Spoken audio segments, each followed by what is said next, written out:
Hi everyone! I just wanted to film a hits and misses video for the month of August. So some of these items I'm loving and some I am loathing.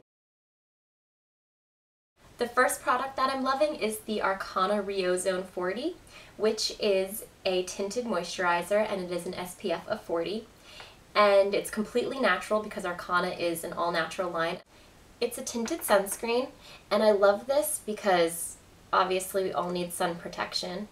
And it comes in one shade, but it blends in beautifully on the skin and just leaves it with kind of a matte finish. And I love it because after I moisturize in the morning, I apply this sunscreen and I let it dry for a little bit, and it's a wonderful primer. So once I have this on, I just put on my concealer and a little bit of powder and I'm good to go, and that's all I've been wearing in the way of makeup this summer other than for special occasions. It doesn't make me break out, and that is something that's really difficult for me because I have really sensitive skin. The next item I'm loving this month is the MAC Select Cover Up Concealer.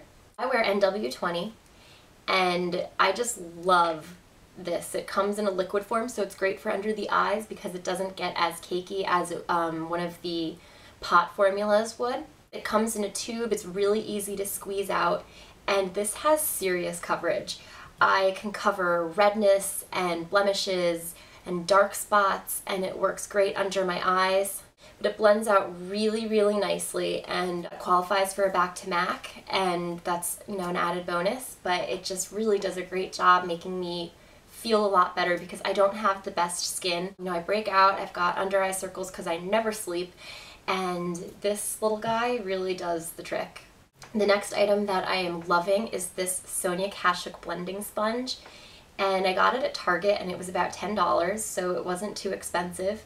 What you do is you put on your foundation, you just put a little bit on your face, and then you wet this, wring it out, and then you just pounce it all over your face, and it blends in the foundation so well.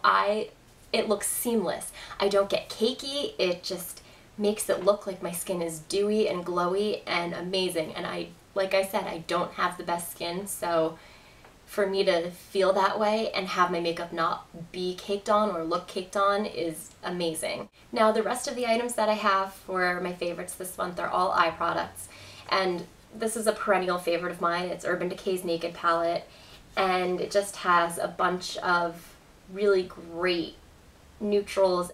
And I got this in January, and I would probably say I've worn this 95% of the time in some capacity or another. This is the only thing that I take with me when I travel, and I really do wear this pretty much every single day. I love this, and this is a definite beauty staple for me. The next item that I'm loving this month is this Maybelline Define-A-Lash Waterproof Mascara, and I really love this. It's a wetter formula, and it has one of those plastic comb applicators, and I actually prefer those because I find I get fewer clumps that way. But this product has been amazing for me this summer. It lasted through weddings, funerals, just really hot summer days, and also through Hurricane Irene. So if you need a waterproof mascara that does the trick, this really did work. It held up really well for me this summer. And I actually like to wear it on my bottom lashes because my eyes tend to water a lot, and so if I have this on there, I don't get that dreaded smear underneath. But yeah, definitely give this a try, and I got it at the drugstore, so it was really cheap, so, you know, it works, and it was a good bang for my buck, so I'm always happy about that. Now the last two items that I am loving this month are both from the Mac Me Over collection, and they are the fluid lines in Avenue, which is a beautiful black and brown with gold glitter, and Dark Diversion, which is a burgundy plum. I've been wearing them almost non-stop since I got them. I've been interchanging them, layering them, wearing one on the upper lash line, the other on my lower line. I've been getting so much wear out of these, and these have both, it's been raining absurdly over the past few days here, and these have really held up in the rain too, and they have great staying power, and they're both interesting colors, but they're both neutral enough that you can wear them to work every single day or to school, but they're still really fun, so that's what I like the most about them. The first miss for me was this Burt's Bees Natural Acne Solutions Pore Refining Scrub, And I was so excited to try this because it's 100% natural, and I really like natural beauty products because I have really sensitive skin. But honestly, this didn't even do anything for me. And it's not that scrubby. I mean, there are scrub particles in it and it's super duper gentle, but it doesn't get rid of any of the flakies on my skin or the dry patches. And you know, it doesn't make me feel like I get that glow afterwards that I often get from exfoliating. It's really creamy, which is nice, so it's hydrating, but you still want it to be able to remove some of those dead skin cells. And this just does not do it for me. I still afterwards feel like I need to use something else. And the thing that I dislike about it the most is that it leaves a really, really greasy residue on my face, and I have to keep rinsing it off.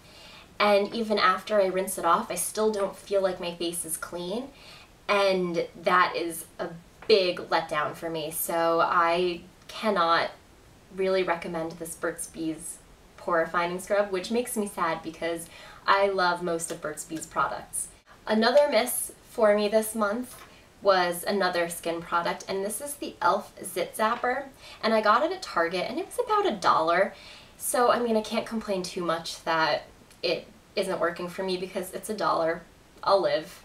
But it's a rollerball applicator, and it's just a salicylic acid pimple spot treatment.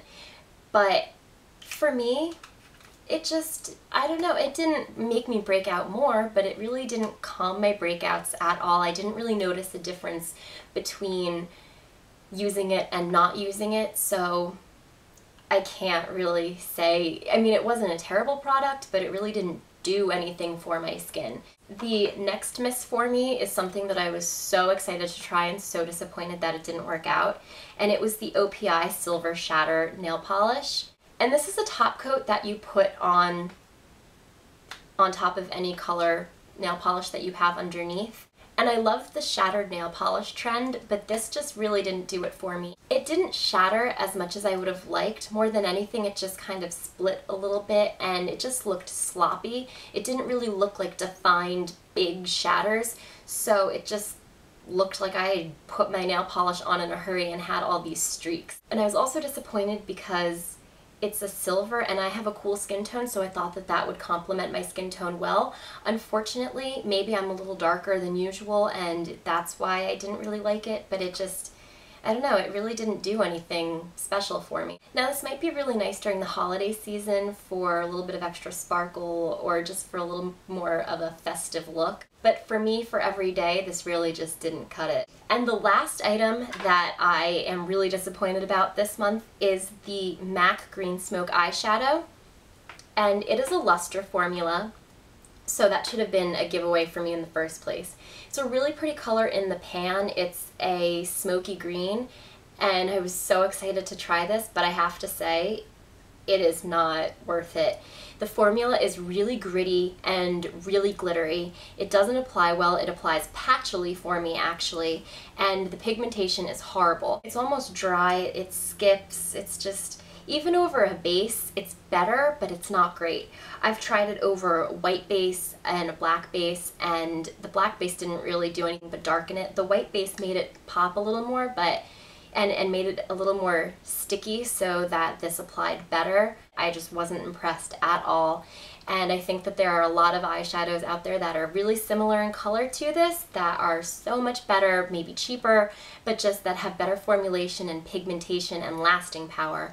And I hated the fallout that came with this. I would apply this even if I used a wet brush or a brush with Fix Plus on it, which is what I use for my pigments, and that works great. Even if I used that, I still found that, and in a patting motion, it just doesn't really make it stick. It just still gets patchy, and this is one of those where the color is beautiful, I won't deny it, but it's better to look at from afar, in the pan, at a department store, and not on your face, because it's just too difficult to work with, and I know a lot of you out there are really busy and don't have time to sit there and fuss with your makeup. And this has definitely caused some headaches for me, so on the whole, I just can't recommend it. Thank you so much for watching. I will see you soon. Bye!